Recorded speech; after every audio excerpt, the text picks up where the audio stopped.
بسم اللہ الرحمن الرحیم۔ السلام علیکم ورحمۃ اللہ وبرکاتہ۔ محمد عالم زیب رضا سلطانی جلالی طریق صراط مستقیم کا ادنا سا برگر ہونے کے لحاظ سے پاکستان کی حکومت کی طرف سے 75 روپے کے نوٹ پر سر سید احمد خان کی تصویر بنانے پر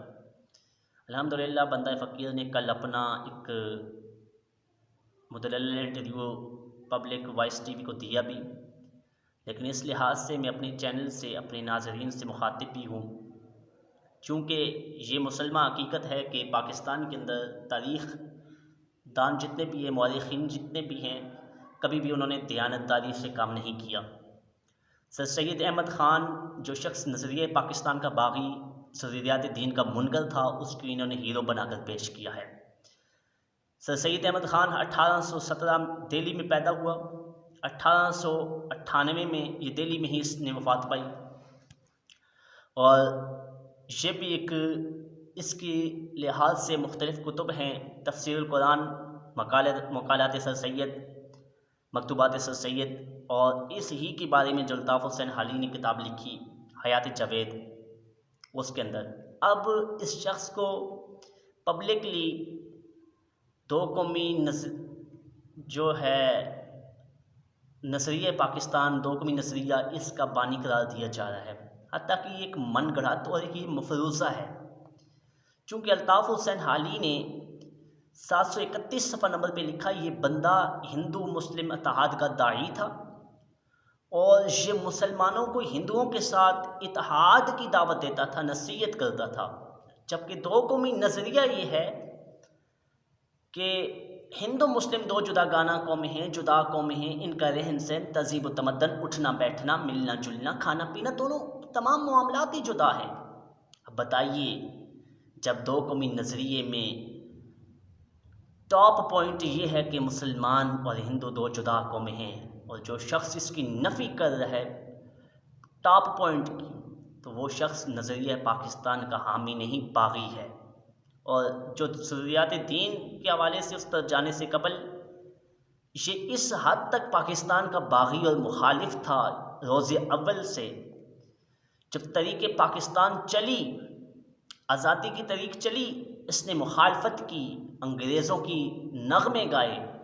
یہ الطاف حسین حالی نے صفحہ نمبر 176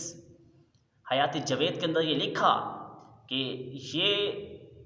سر سید احمد خان کے خطبے کا ایک نقطہ یہ بھی تھا، جو مسلمان انگریز حکومت کے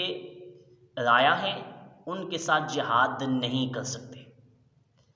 ان کا انگریزوں کی اطاعت کرنا واجب ہے۔ اب غیر مسلم کا تسلط ہے مسلمانوں پہ، اب مسلمان اس تسلط کو توڑنے کے لیے جہاد نہیں کر سکتے، اور مسلمان اس تسلط کے زیر تحت رہیں، یہ ان پہ واجب ہے۔ جیسا کہ اس نے تشبیہ کہاں دی، جیسا کہ مسلمان ہجرت اولیٰ میں حبشہ کے بادشاہ نجاشی کے زیر تحت رہے۔ اب یہ جو بات لکھی ہوئی ہے صفحہ نمبر 176 پر لکھی ہوئی ہے، اس سے واضح ہے کہ ہماری جو 20 لاکھ قربانیاں پاکستان میں ہوئیں، وہ سر سید احمد خان کے فتوے کے نزدیک باغیوں کا قتل تھا۔ اس نے اس کے نقطے سے واضح ہوتا ہے، اس نے شہدائے وطن کو باغی کہا ہے، وہ بندہ وطن کے ساتھ مخلص نہیں، وہ بندہ غداران وطن میں شامل ہے۔ اب اس کے اندر اس بندے نے کتاب تفسیر القرآن کے صفحہ نمبر 33 پہ یہ جو بات لکھی کہ یہ سمجھنا کہ جنت ایک باغ کی مثل ہے، اور اس میں سنگ مرمر کے موتی کے محل، دودھ و شراب کی نہریں، ہر قسم کے کھانے کے میوے، اس میں حوریں ہیں۔ اب یہ ساری چیزیں کہتا ہے جو قرآن میں ہیں کہ جنت کے اندر باغات ہوں گے، حوریں ہوں گی، موتیوں کے محل ہوں گے نیکوکاروں کے لیے، دودھ و شراب کی نہریں ہوں گی، یہ قرآن کی آیات مقدسات سے یہ ثابت ہیں۔ پھر اگر کہتے ہیں اگر بہشت یہی ہے، اگر جنت یہی ہے، تو اس سے ہزارہ درجہ بہتر ہمارے خرافات ہیں۔ اب یہ تفسیر القرآن کے صفحہ نمبر 33 پہ اس نے اپنے یہ موقف لکھا۔ اب جو شخص رب ذوالجلال کی بنائی گئی حسین و جمیل جنت کو ایک قدرت کے کرشمے سے اپنی خرافات کو بہتر کہے، وہ شخص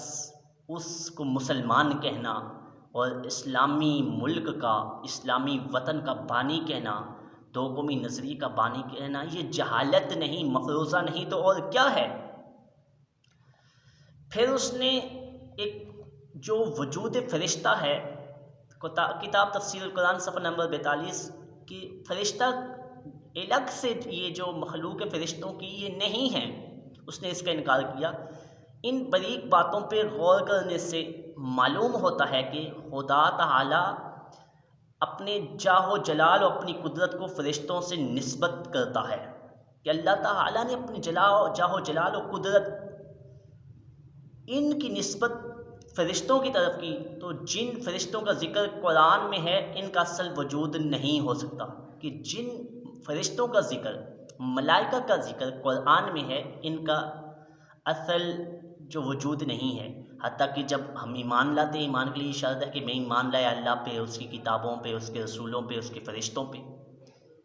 اب یہ ضروریات دین سے آتا ہے، اور اس نے وجود فرشتہ جو قرآن کی نصوص سے ثابت ہے اس کا ہی انکار کیا۔ اب اگلی بات کہ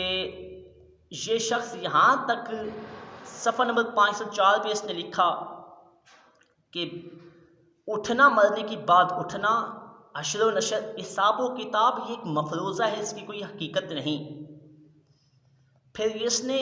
سرکار علیہ السلام کے معجزے کا انکار کرتے ہوئے یہاں تک کہا کہ قرآن میں آپ علیہ السلام کا معجزہ صادر ہونے کا ذکر